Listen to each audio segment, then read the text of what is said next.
Hi mother. I'm gonna speak French, it's gonna be more easier. Donc voilà, hier matin, je suis arrivé, ce matin en fait, je suis arrivé à l'aéroport de Manille à 10h, après 25 heures de voyage, donc j'étais hyper crevé au bout du rouleau. Et en fait, j'ai essayé de trouver une mission humanitaire, donc c'était pas facile, je suis resté toute la journée dans l'aéroport. Il y a une femme qui s'occupait de moi toute l'après-midi, qui a essayé de rechercher des contacts, qui a appelé l'ambassade, qui a appelé plein de numéros. Et au final, on n'a rien trouvé de concret. Donc du coup, j'ai appelé le seul contact que j'avais aux Philippines et il m'a dit d'aller directement à Tacloban. Donc en fait, j'ai changé de terminal. Donc c'est à ce moment-là qu'il y a une femme qui m'a abordé, qui m'a dit ouais, viens, on t'emmène à l'hôtel gratuitement, on t'emmène free, it's ok, machin. Elle était super gentille, puis il y avait des belles voitures et tout, avec vitres teintées, machin. Je me disais putain, ça sent trop la merde ça. Et du coup, j'ai failli me faire avoir quand même, parce que je suis con. Du coup, j'ai pris le bus, je suis allé à un autre terminal, et en fait, il s'avère que les billets d'avion sont assez chers.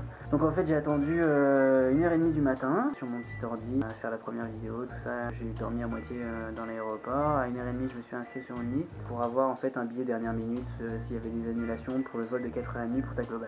Dans la queue, j'ai en fait rencontré une association qui transportait de la nourriture. J'ai rencontré Steve, le président de l'association chrétienne. Et Steve, il a commencé à me parler, il m'a dit ouais, est-ce que tu crois au Christ, tout ça. Bref, il a commencé un peu à me tenir la jambe.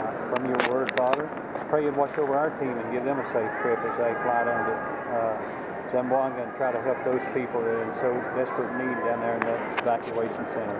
Pray you just give them a safe trip and bless them, bless Oreo safe. In Jesus' name. Amen.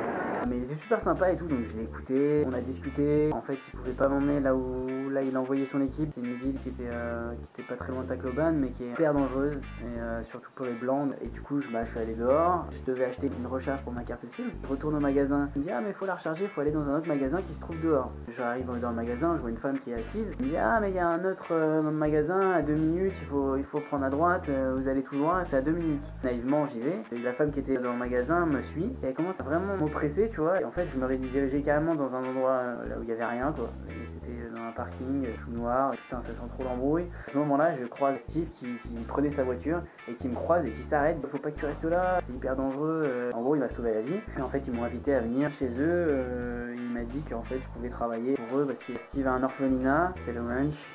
Ce sera la prochaine vidéo, mais voilà, donc c'est cool et ça se passe bien, c'est hyper beau, c'est très ghetto, mais c'est hyper beau, voilà.